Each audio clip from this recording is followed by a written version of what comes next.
Hey everybody, Adam Guthrie here from I Feel Good magazine, and I'm super stoked today to be having a chat with a guy that's actually massively transformed his body with a plant-based diet. And this guy's name is Mike Case, and he is the Vegainz coach. You can check him out at vegainz.com.au or the same name, Vegainz, on social media, on Facebook and Instagram. Mike, great to have you here, man. Yeah, thanks very much. I was so originally from the UK, born in the UK. I went and did, took my education route through the UK, went to university there and everything, did sport and exercise science and exercise physiology. And then, like any kid growing up, once you finished university, it was time to go off and travel, which took me to New Zealand. So I was in New Zealand for quite a few years. And then from New Zealand, I met my now wife, Talitha, and then moved over to Melbourne. And it was from, obviously being in Melbourne, meeting Talitha, we went back on a holiday to New Zealand. And that's where everything changed for me. I was a typical, meathead in the gym, eating a lot of animal protein, animal products. And I remember, walking along the beach around about 6 years ago. I was walking along the beach with Talitha, and I remember feeling so fatigued and so tired all the time. I just didn't have the zest for life. And I remember thinking, this should be the best years of my life, my young 20s.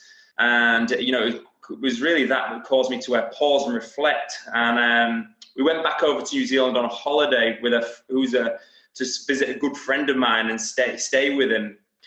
And from there, he was in the vegan movement himself. He's in the pharmaceutical industry, and he's been vegan for many, many years, pretty much most of his life. And he showed me this information on health. And that I did a total 360 spin on everything I'd been taught and everything thought I knew about nutrition, everything I did teach about nutrition. And since I was, going through that state of real fatigue, it really made me, change, and have a look at maybe new avenues that I wasn't previously exploring before. It's going through that hardship that made me have an open mind about things. And so I gave myself the challenge of, whilst I was staying with him in his house, I ate fully 100%, plant-based, whole foods, and I remember feeling very, very quickly, I feel, so much like my energy levels and clarity improved that I thought, maybe there's something in this, and I guess it was keeping that open mind. And I gave myself the challenge, once we came back to Australia from New Zealand, I gave myself the challenge, really, for, another 2 weeks or a month, I'm going to keep doing what I'm doing. And, a month turned into 6 months, 6 months turned into a year. And here I am, 6 years later, and then, making the Vegainz. Mate, that's awesome. Yeah.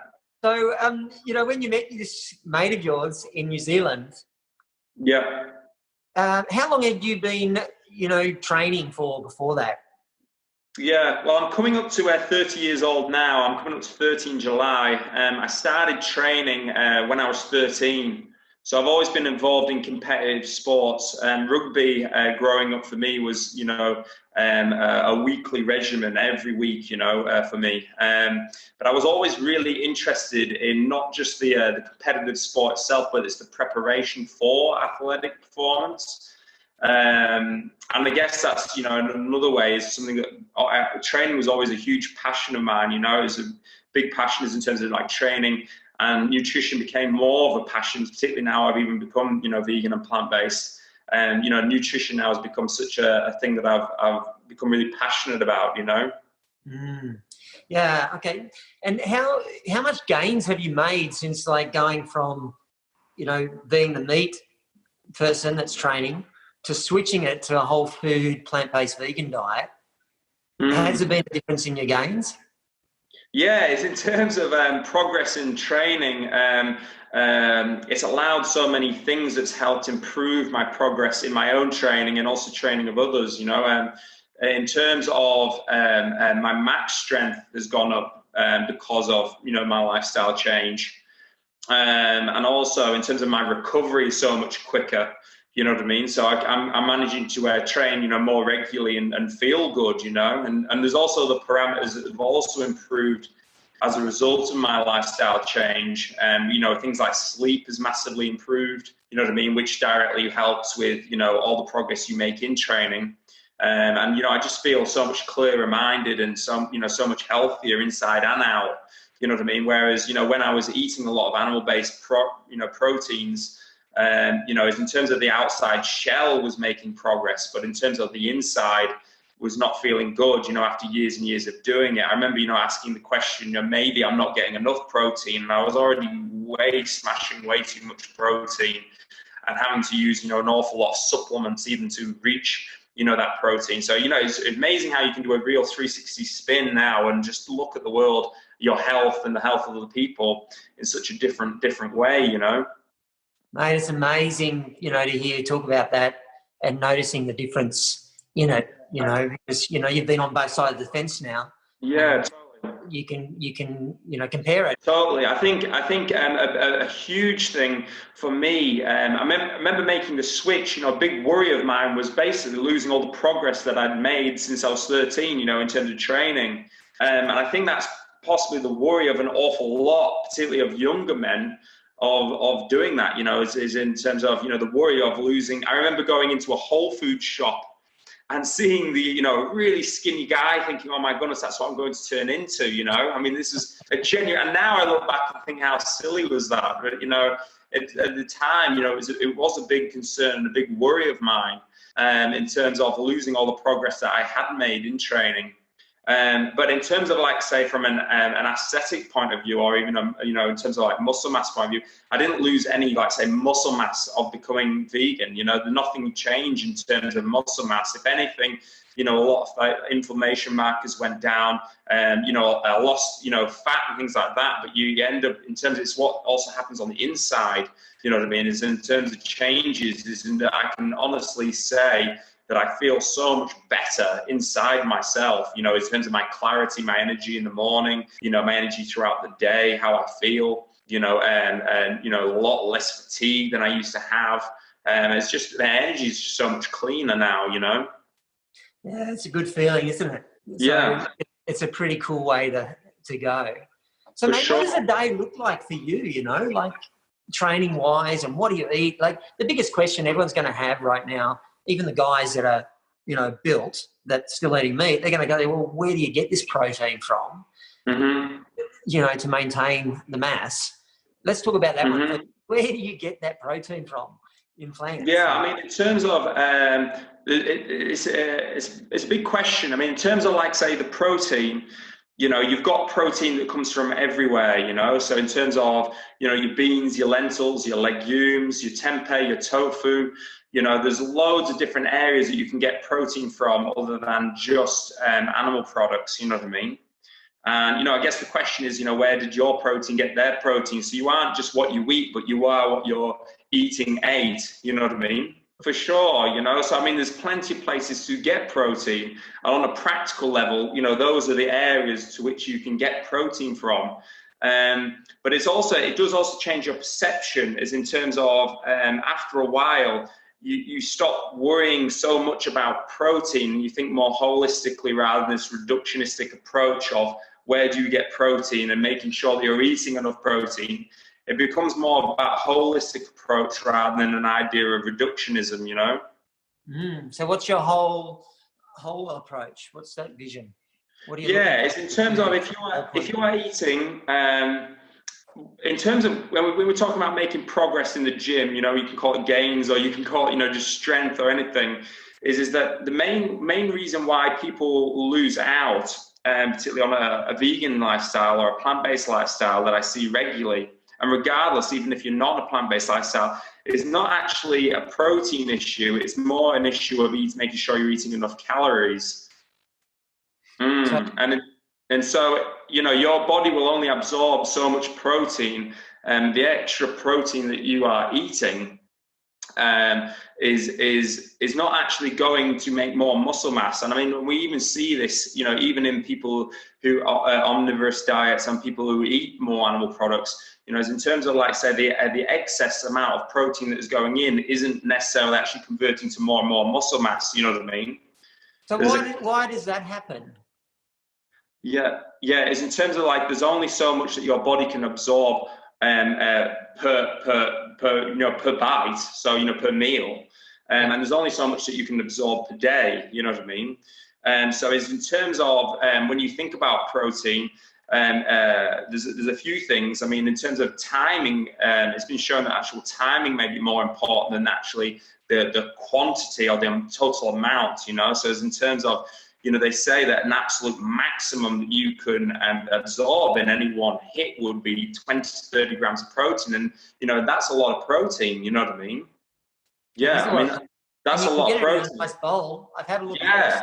For sure. And in terms plates there with 20, 30 grams of protein. Yeah, you know, I mean, and that's a lot of protein, you know, and, you know, in terms of like, you know, protein that's coming from plants, I mean, the benefit of protein coming from plants is the fact that it's also coming with a lot of other great things, you know what I mean?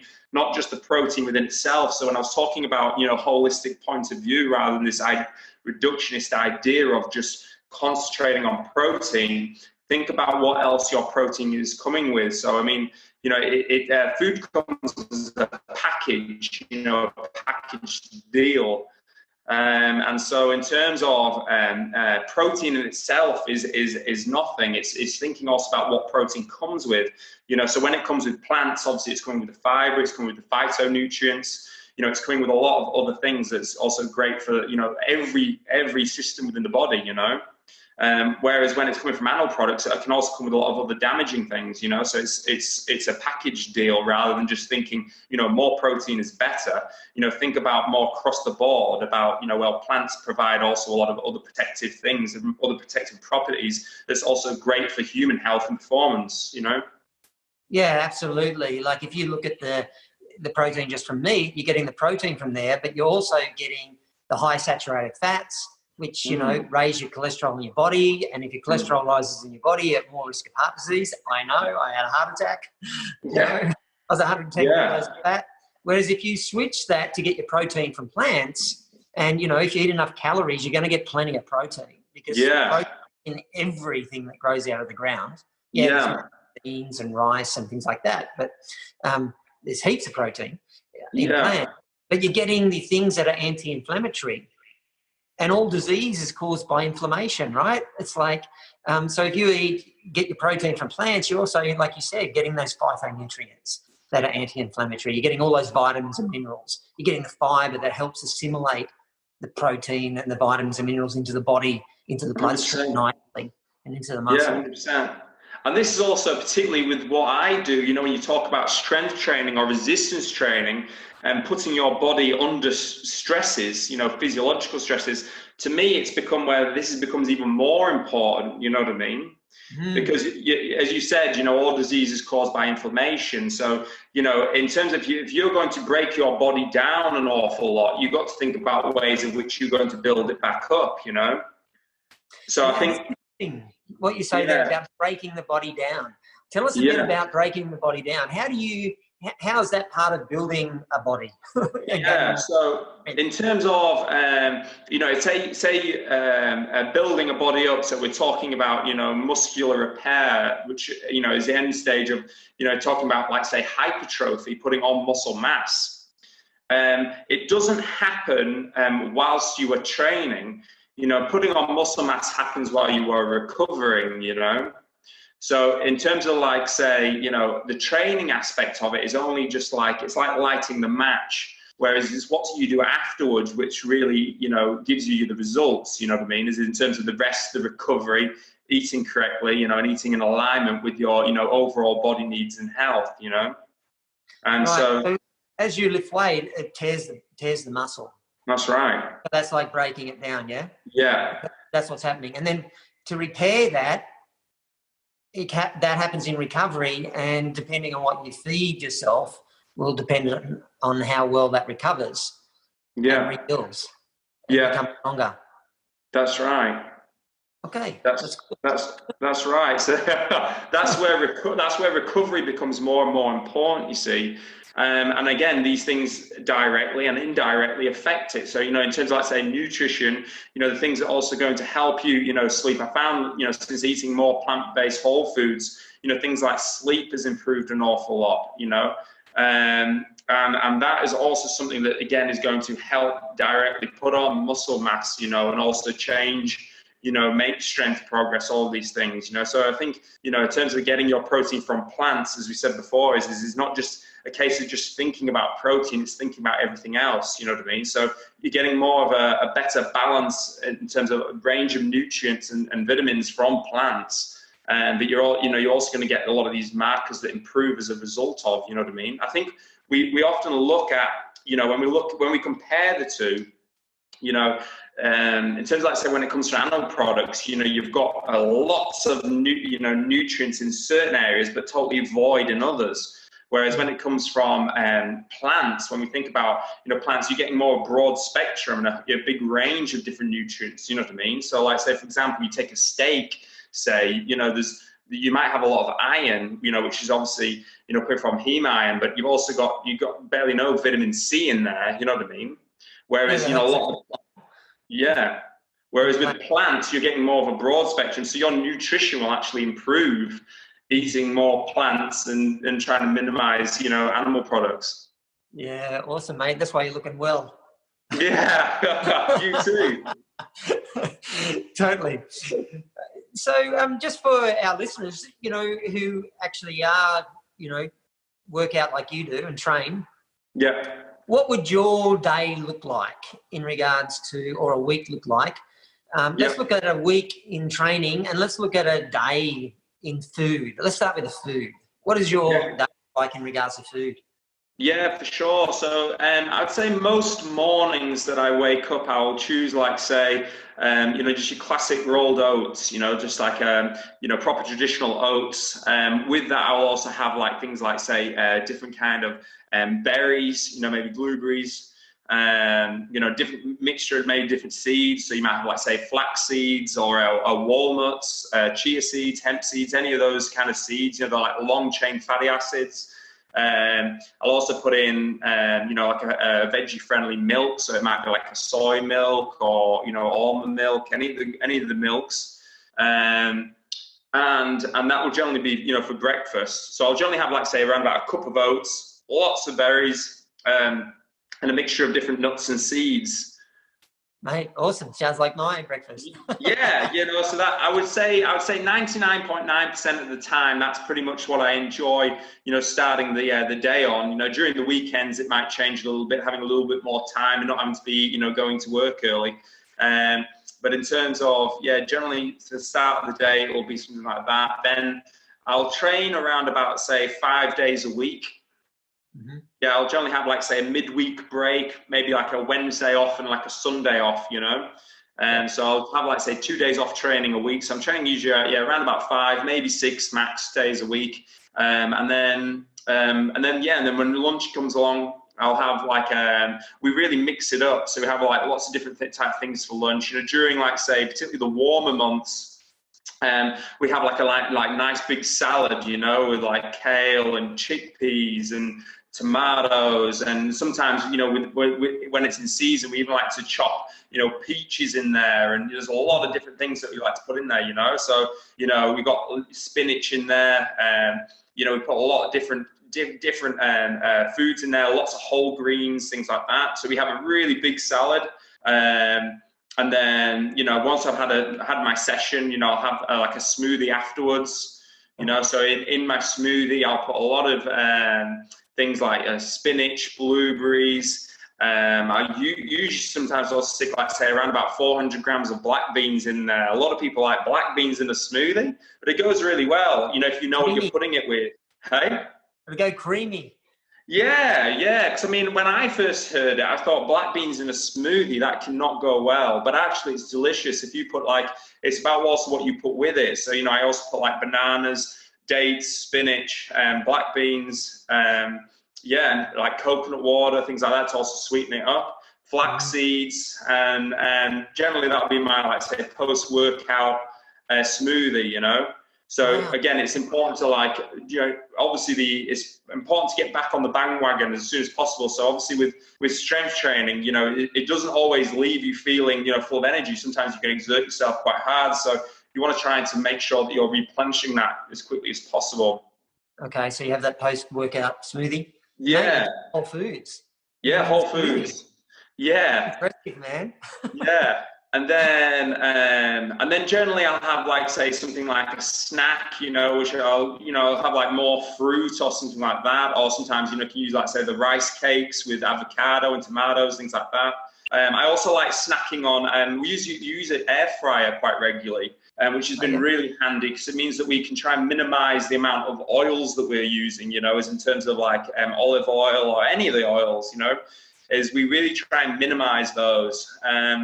And we try to eat as whole as possible, you know. So something we often do is... What are you cooking in there? Yeah, I mean, we use all sorts in there. We can put sweet potatoes in there, different types of potatoes. I also really enjoy putting chickpeas in there, and you almost get like this roasted oven kind of chickpea, you know, finish with them. So the chickpeas go really well in there. But we also put, like, black beans in there, kidney beans, lots of different types of beans and legumes and things like that. And they go really well in there. And they're also, like, say, like a high protein snack, you know what I mean? They're also more fiber and phytonutrients. So they're also really good. And then for dinner comes along, and yeah, again, it's really changed the way I look at food, is in terms of now I definitely eat more variety now as a herbivore than I ever did as an omnivore. You know, as an omnivore, it was always your same old chicken and rice, beef and rice, you know, or beef and broccoli, things like that. Whereas now there's a whole variety of different things. You know, I think about also flavors. Some nights you might want Mexican, or some nights you might want, you know, Japanese or Chinese or Thai, or there's lots of different flavors that you can start using, you know what I mean? Yeah, absolutely. Your whole world's opened up to much more nutrition, also more flavor. Yeah, more flavor, you know. So also think about, you know, the depth of flavors that you want to use in your cooking. And also this is where I also, you know, encourage things like also using also the herbs and spices, you know, in your meals, things like that. Because they also are massively for anti-inflammatory properties. And they're also really great for you, you know. So using also your garlics, your turmerics, your ginger, things like that, you know, to also spice your cooking up. It doesn't have to be boring. I mean, I remember when I first started out on this road, you know, for me, I was also worried about, well, what do I eat? You know, what am I going to eat as a herbivore? I've seen the information, I've seen the health information, but now in terms of a practical sense, I'm lost on what to do. You know, and all changes in life, they're experimental. You know, you're going to go start, and you're going to feel stuck. You're not necessarily going to know where you start, but, you know, just making those small changes, and big changes will come in time, and a whole new world will open up, you know. So now, you know, I think, you know, different flavors, and some nights we have a like curry or lentil dal or things like that. There's a mixture of different things that we have for dinner, you know. So I definitely eat more variety now as a result of it. And you know, when I first started out, I thought, you know, what am I going to eat? Am I going to eat cucumbers or lettuce, or, you know, whereas now there's a whole range of different things that you can eat.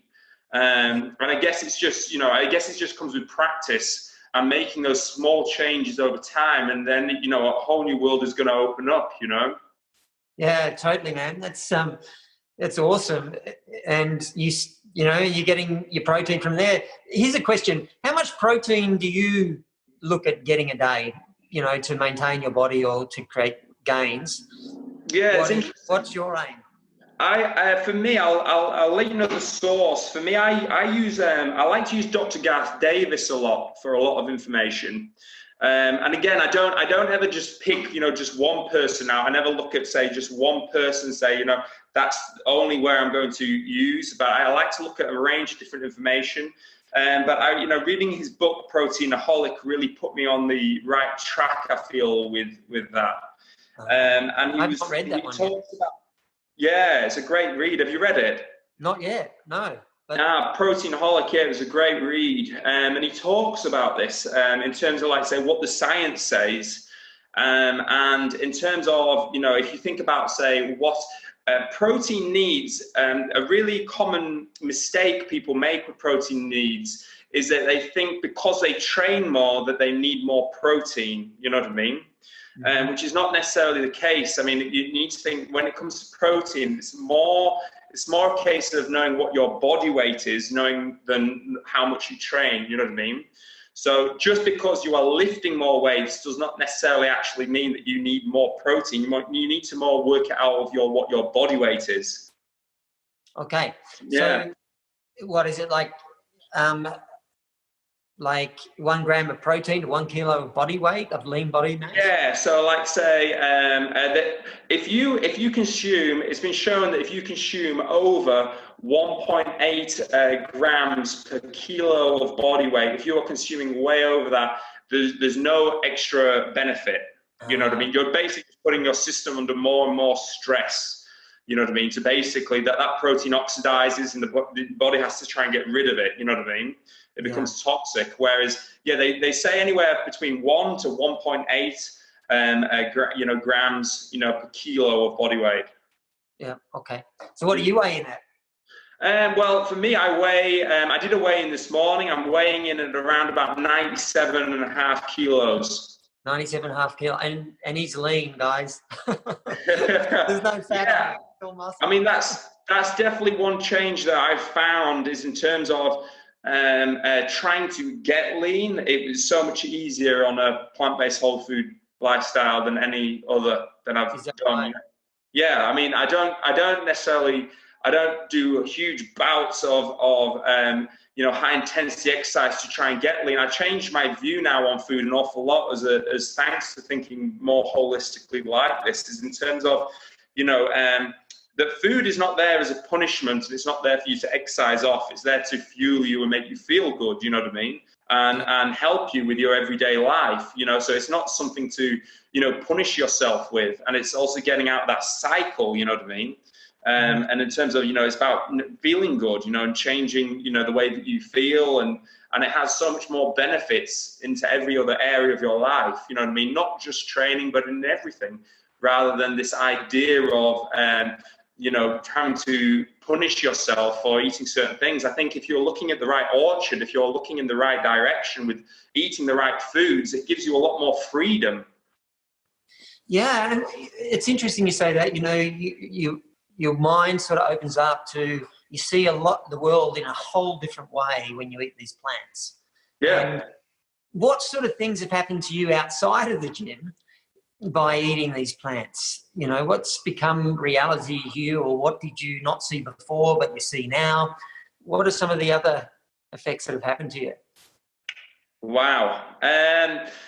For me, I feel like with the crazy things that are going on in the world now, I see now en masse we're doing something that's out of balance, you know what I mean? And what's that? Climate change, you know what I mean, is the obvious one, is the big one. What's happening in the environment. We look at a lot of these things, and, when I look at people's response to them, particularly in today's world now, when we have a look at people's response, a lot of people are responding with absolute despair, and a lot of people, I mean, not everyone, some people are still going about their daily life and they're not questioning it. But there's also a lot of people that are incredibly out there with a lot of worry and a lot of despair. I read a quote the other day where there's now, I think it's 1 in 3 couples here in Australia question the idea of having children. They don't want to have children as a result of climate change. Whoa. And which was, I thought, wow, that's incredible, But in terms of, when I have a look at, like I say, the amount of despair in the world, I feel like in terms of a lifestyle change, in terms of taking onus, taking responsibility as an individual, not looking to corporations or governments or other people, someone outside of yourself. It's about taking responsibility within yourself to change these things, you know what I mean? No one's going to come along and save it for us. And I guess in terms of changing my lifestyle, changing my diet, it gave me a sense of responsibility, you know what I mean? To put it on my shoulders and also be an example, you know what I mean? I don't necessarily preach to others about, what they should do, but I encourage people to question, you know what I mean? And I think people should do what's right for them. But I feel like with the right questions in the right places, I think having a look in terms of like what's occurring in the environment, I think it's quite clear that something is going amiss and something is out of balance in today's world. And I feel like it's our choices that is a huge cause of this. Yeah. So definitely, it's happening, that climate change, and we're seeing it all around us, and it's a big concern. It's interesting how our consciousness, you didn't see that beforehand, but you start eating didn't plants, question it. like our consciousness rises and opens up and you see it. Yeah. So you're seeing that now, what do you see as one of the main causes to that? And what do you think is a solution that each of us individually can do to actually make a massive change in minimizing the global warming? Yeah, I think, we know for absolute certain that animal agriculture is the leading cause of climate change. And so in terms of making those changes on an individual level, not looking to governments or looking to somebody else to basically come and save us or make changes for us, I think it's time now that we have to take responsibility ourselves, and in a way, even though that can sound scary to some, I mean, it's very empowering, Totally. We've all got the choice to what we put in our mouth. It's like a ripple, I mean, I'm not. It's not about being perfect. We don't need thousands of people or millions of people doing things. What we need is people making an effort. You know what I mean? And it's not about, like, say, a few people doing things perfectly. We need lots of people doing things imperfectly, but making the changes and making the effort. You know what I mean? That's right, because it just takes 1 or 2 days of eating plants out of a week, and it can make a big change. Yeah, it can make a huge change. Yeah, a massive change if you go 7 days. Yeah, that's right. Yeah, for sure. And have a look in terms of, like, say, the Canadian food guidelines. The switch that they've made. Yeah, is incredible. They've been very bold, and the government had basically said that we are not going to use a corporation and business as a way of giving guidelines anymore. We're going to show what the science is, and we're going to try and help empower the people. And we just saw them just switch off dairy like that. Take dairy out and try and encourage more plants. Yeah, Canada's really fronting the change in that region. And it's interesting, is in terms of, like, say, particularly Australia, the US, some of the biggest meat-eating economies out there, they may end up becoming the last to make those changes, particularly when you see in terms of, like, say, the politics that's happening here and the US, the changes, they're almost like denying that climate change is even occurring, Yeah, absolutely. So, kudos to the Canadians. It's a big, bold step. And, we're seeing it, plant-based eating is becoming, more and more people are becoming aware of it. And it's like there is a shift happening in the right direction, which is super positive. Yeah, it's just having the courage to make those, those changes. And again, my life's got a whole lot better since making those changes. I feel, there's also other ways in which my life has also changed since making those changes outside of training, is in terms also, like, the way that I feel, my relationships with other people, the energy basic that I can give to other people, the way that I see animals, everything is, totally changed, So, for me, it's been a big, huge, I guess it's kind of, it makes you, for me, it's made my, empathy increase and compassion for other beings, and that's something that's also changed hugely, as a result of eating more plants, Yeah, that's interesting. That happens to a lot of us, right? It's like you start eating plants and then you actually see that the suffering that's being caused to other animals and us just literally killing them. Yeah. We become more compassionate towards it. That's interesting to happen to you as well. So when did that kick in? And again, that was not an original motivator for me. I hadn't really ever thought about the animals, such, you know what I mean? I guess it was something that was kind of just going over my head. And kudos to people who who have the empathy that it starts there for them, you know what I mean?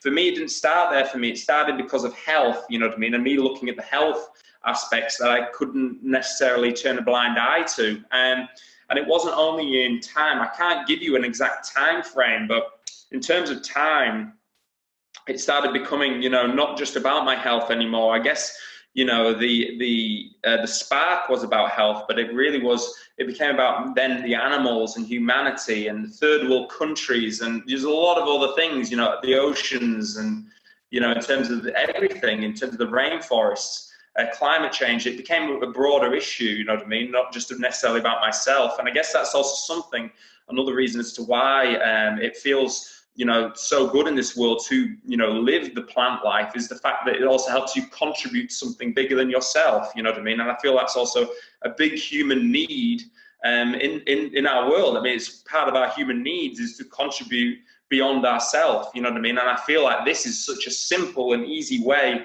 to contribute to something bigger than who you are, you know, and what you do, you know? I agree with you, man. It's such a simple way. It's just switching from a meat diet to a plant diet. And it's in our control. No one can control that except us, you know? Yeah. And the impact on our health, the environment,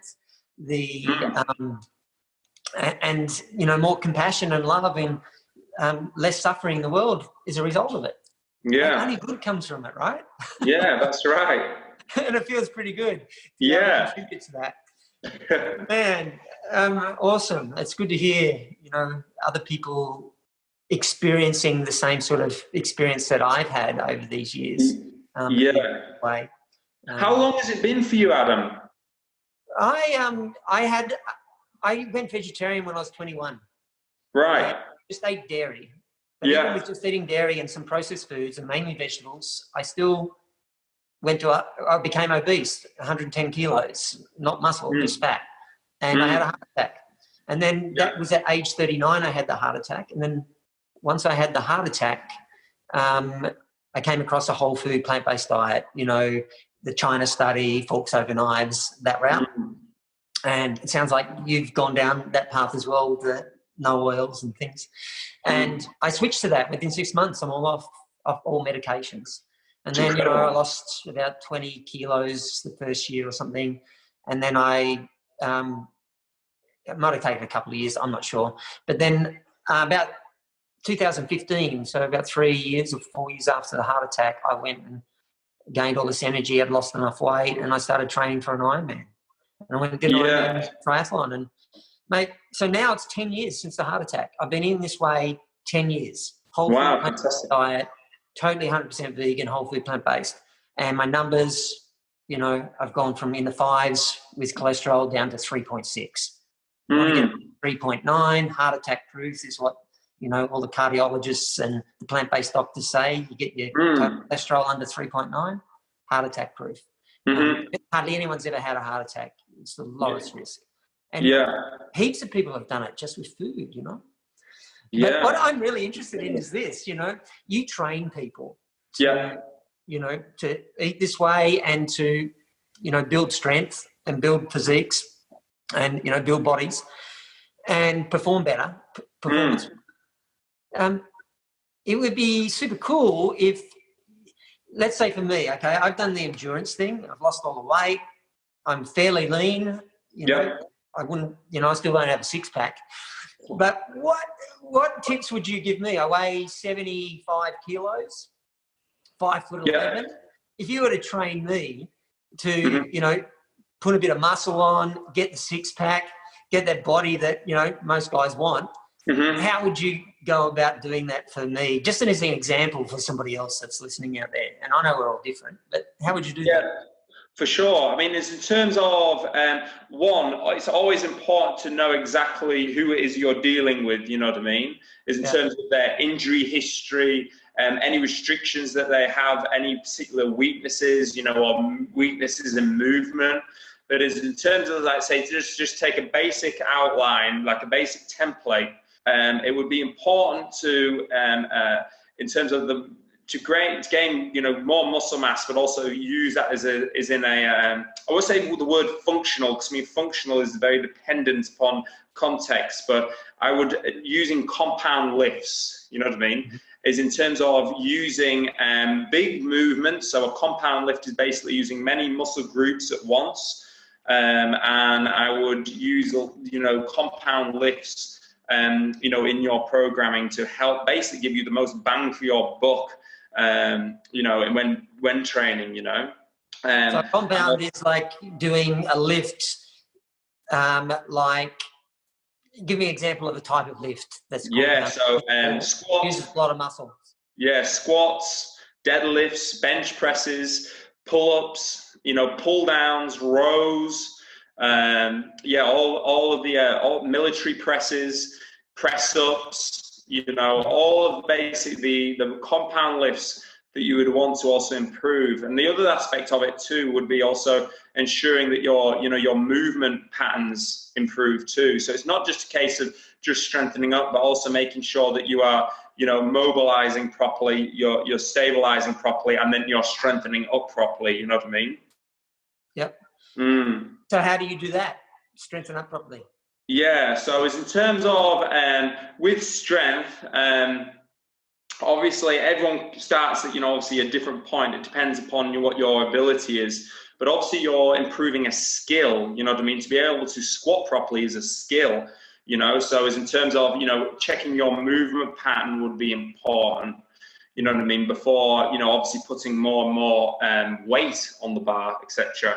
And then, as in terms of, for me, I like to basically, as a linear progression to keep things as simple as possible, would be to simply progress in the load each week, you know what I mean? Before you start getting, say, before that, basically the loads start changing your patterning or your movement pattern, you know what I mean? And then you can start using different tools and different ways of progressing over that, you know what I mean?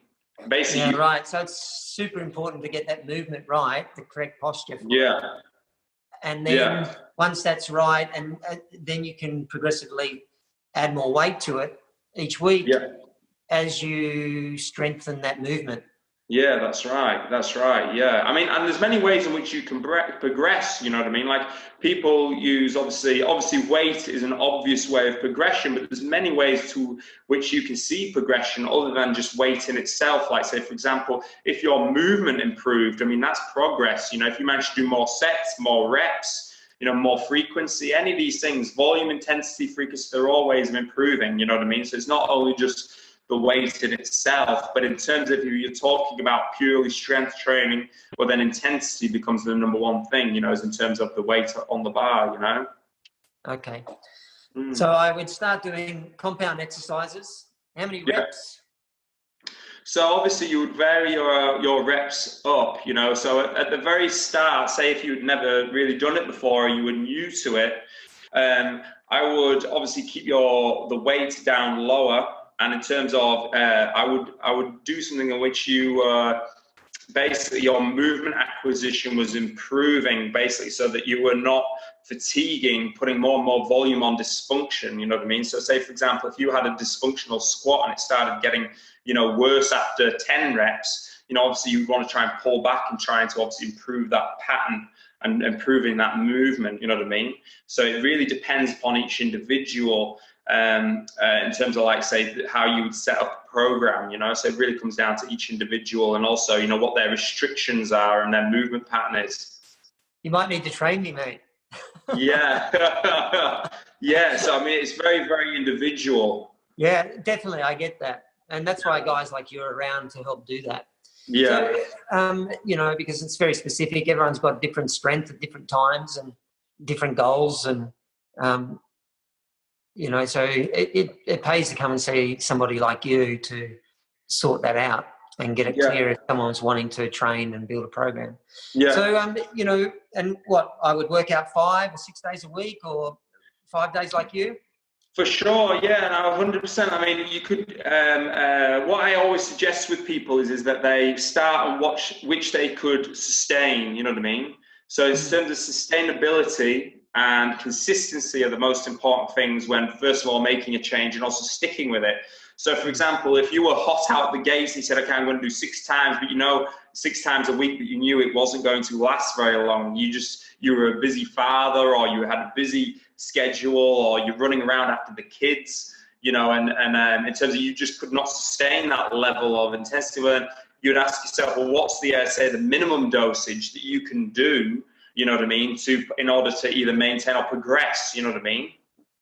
Mate, I just love what you just said then. Minimum dosage. Dosage. Like, it's like you see this training as your medicine to prevent. Yeah. Well, you prescribe. Cool.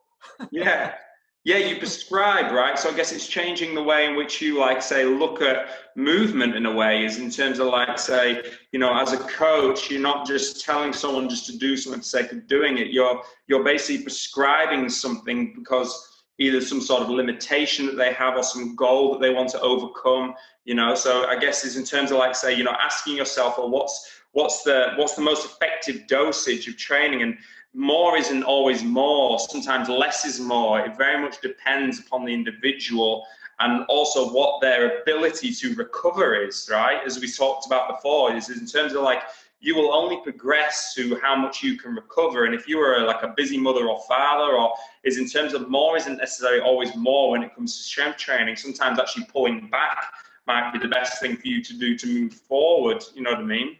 So it's in terms of, you've got to ask yourself that question. If you, say, for example, hit a plateau in a certain area, ask yourself, first of all, does this need more work or does it actually need less work? Because sometimes also less work and pulling back can actually push you further, so.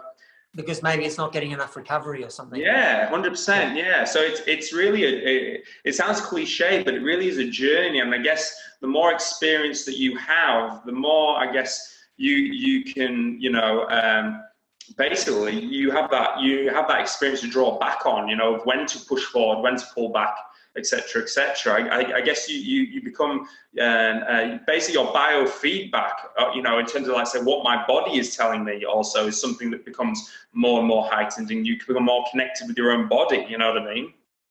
Yeah, totally. That's one of the things that I look for if someone. That's one of the advantages of having a coach, because especially if that coach has actually produced the result that you want to produce. They've already been down that path. They know what's going on. They've already been through the learning curve, the tweaks and things.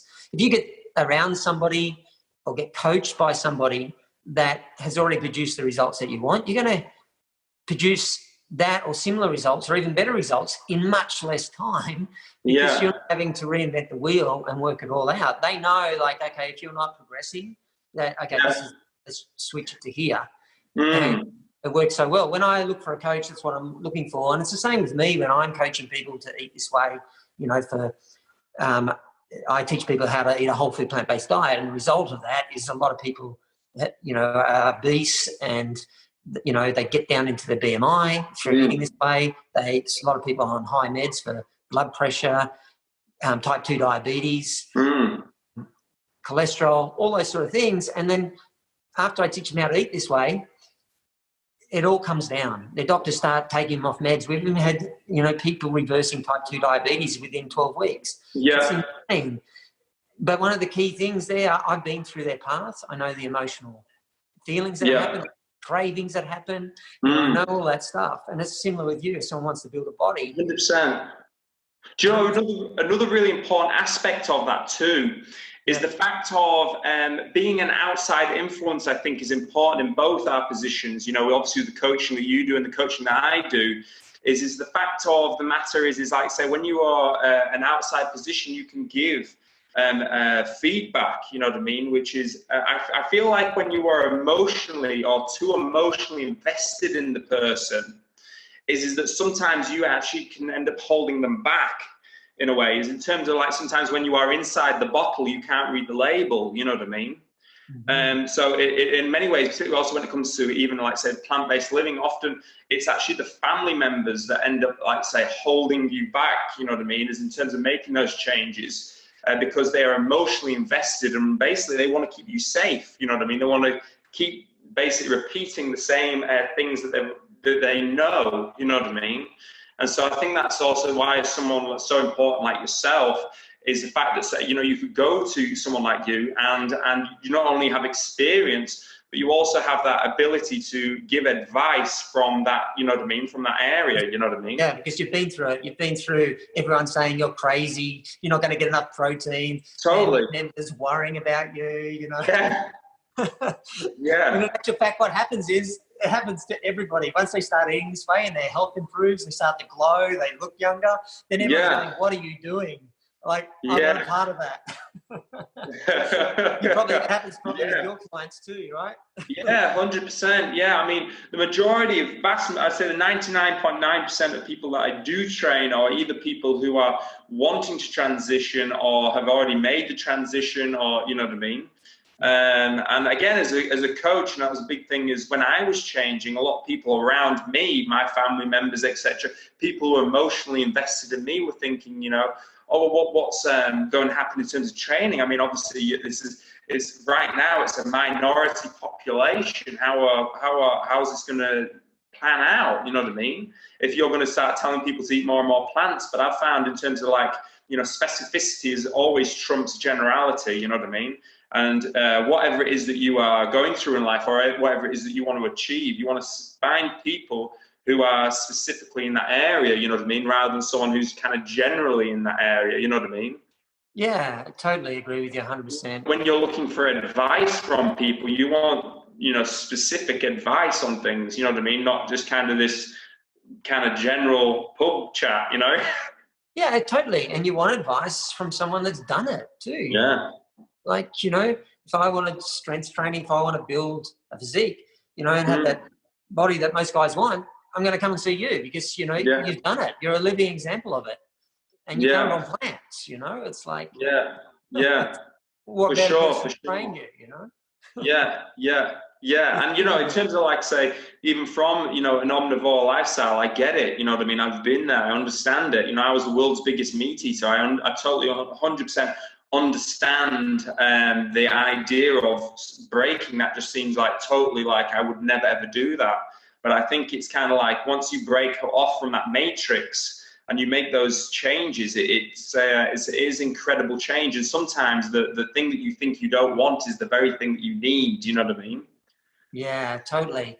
And you are a good role model for that as well. You know, for guys that do want to switch this way, you know, that aren't feeling too good, feeling sluggish, you know, thinking life could be better. Yeah. After eating in that way and training like they are, and it's not, they might be getting stronger, but they're not feeling better.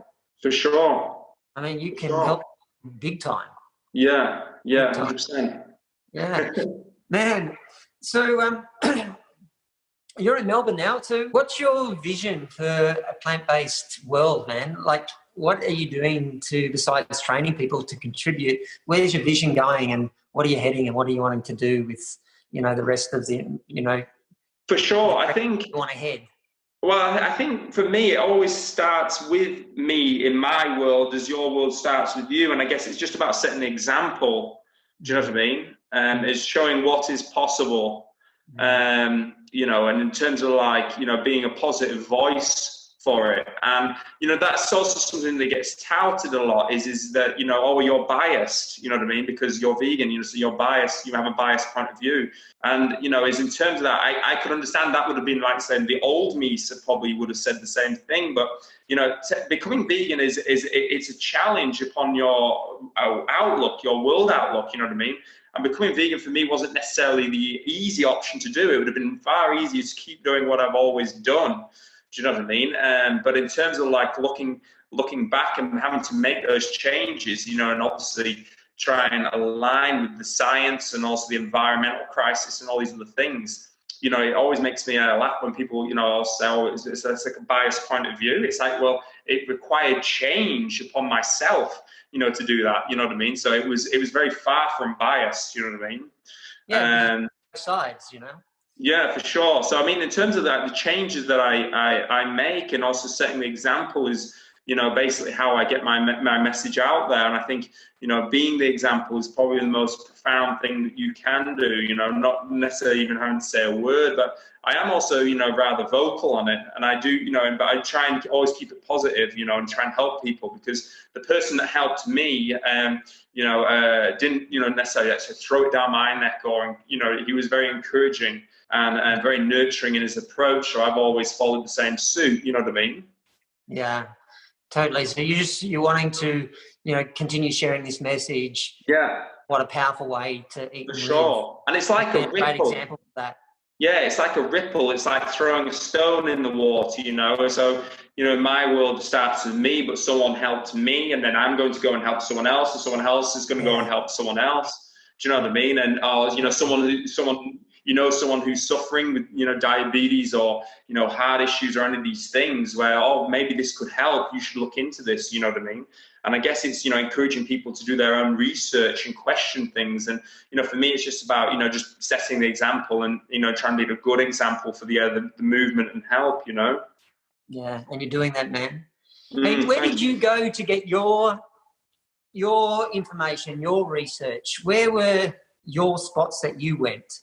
For sure. I mean, there was a whole heap of different influences. Again, I didn't look to one area or one book and say, this is the truth.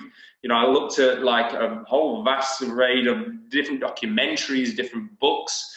In terms of books, I was looking at, like, say, Proteinaholic by Dr. Garth Davis.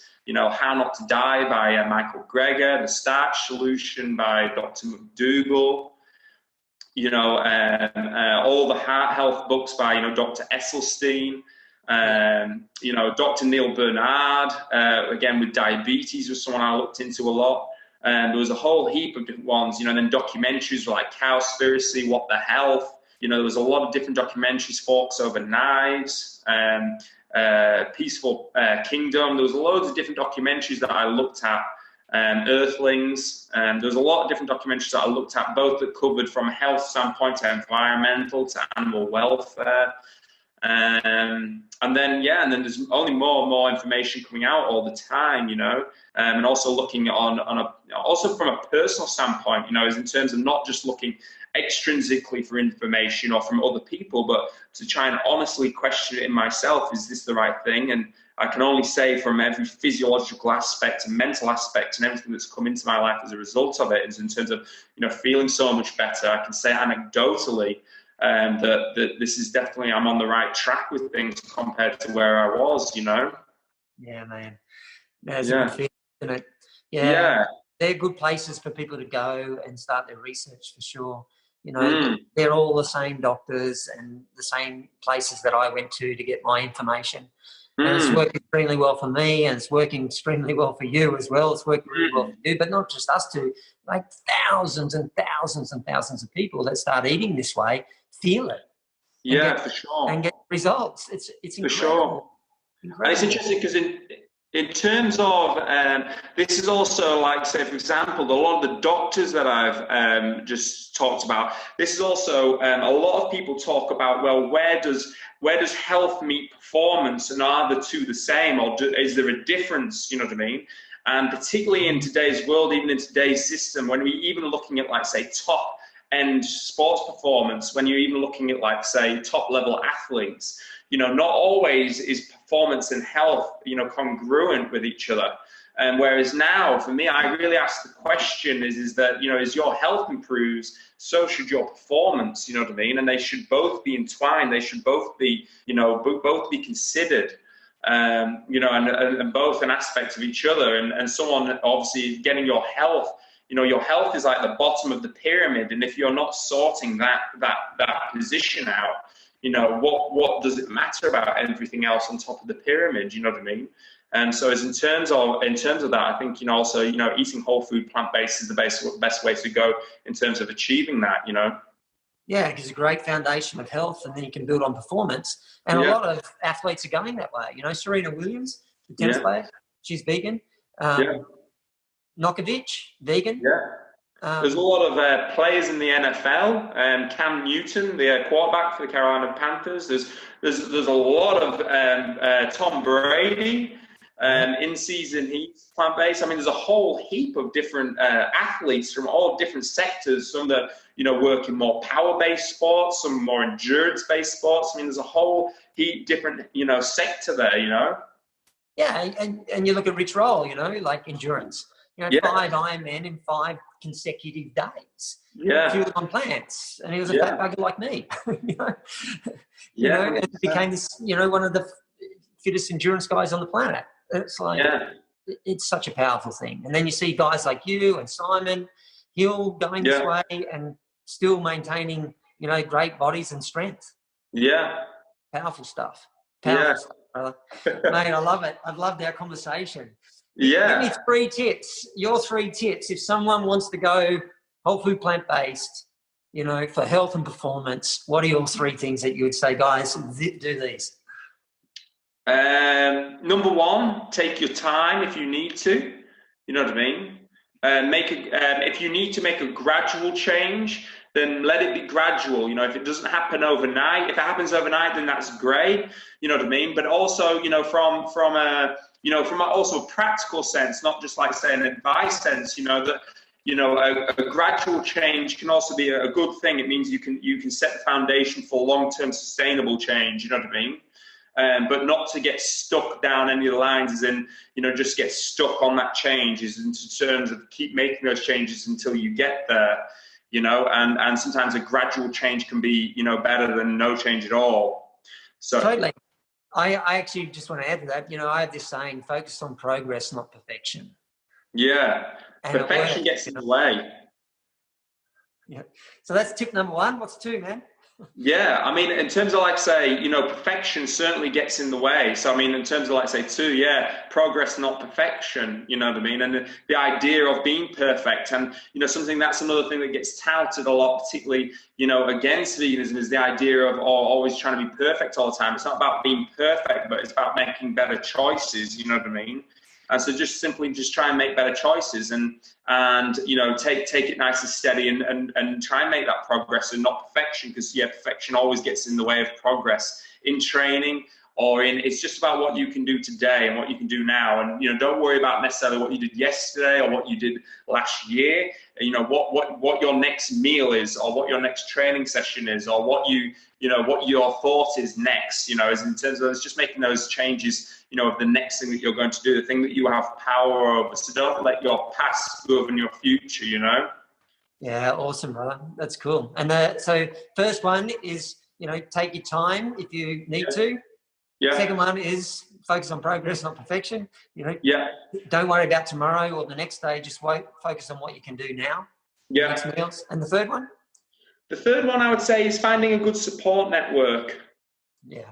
100%. And that was certainly something that I found, that was a worry of mine. I mean, there's so many tips that I could give, but I think finding a good support network is important because particularly for me, I can definitely relate to that one, that was probably my major concern when switching to this lifestyle. I had the preconception that I would be alone and my mates wouldn't be able to relate to me. My family wouldn't be able to, I would be alienated from the culture and the society to which I belong to. And to me, I think finding a good support network is important, but also the fact of the matter is that this lifestyle has connected me to so many people. I've made so many great friends and I've met so many great people from this lifestyle that I would not have met, had I not made this change prior, So I think, it can be particularly for us males, I think, is in terms of the idea of what it is to be a man. I think, I was particularly worried about becoming alienated, from the tribe to which I belong to. But the thing about it is if you find you will find new support networks, and by making this change, you're going to bring in not only the people you already have in your life, but you're also going to bring in a whole lot more, Yeah, absolutely. Can't agree with you more on that, because it does. When you make this change, the biggest fear is that you're going to be alienated. And if you can get yourself around a new support group, you can still be with that original tribe that you've got. But the new tribe reinforces your belief that this is a good thing and you're on the right track and can support you through it. But then you make all these new friends and, you can still stay with your original tribe and they don't affect you as much. And then your new tribe actually becomes your new tribe over time. Yeah. And it's a pretty cool thing. And you meet amazing people on the same journey, the same interests. Yeah, 100%. Yeah, for sure. And you know, yeah, 100%. I mean, like, look at us two, right? Here we are chatting with, you know, two strangers chatting over, and the lifestyle is what's brought us together. Totally, man. We never met each other until today, and we've had a great time. You know, I feel like we're brothers. Yeah, you know, so I mean, I would say particularly this is what, you know, a great aspect of what this lifestyle has also given me, which I had not preconceived before. I had the opposite worry of thinking that I would be alone and alienated, where particularly I think the opposite has happened, where I've, you know, met so many amazing people from it, you know what I mean, and made a new tribe, and, you know, connected with so many other different people around the world from this lifestyle. So I think, you know, it's also just been setting a good example and being a good voice for the community and making those changes, you know. Yeah, awesome, Mike. Mike, it's been an awesome pleasure having a chat with you today. I've really enjoyed it. Everybody, check out Mike's website. It's vegainzcoach.com.au, or go to his social media, Facebook and Instagram, Vegainz. He's got a lot of good information on there. And if, you know, you want some help in transitioning this way of eating, or, you know, you eat this way and want to gain some strength and build that six-pack, go and check out Mike. He can help you do it. So, man, thanks so much for being here. Thank you. It's a pleasure, man. Thank you. Thank you very much.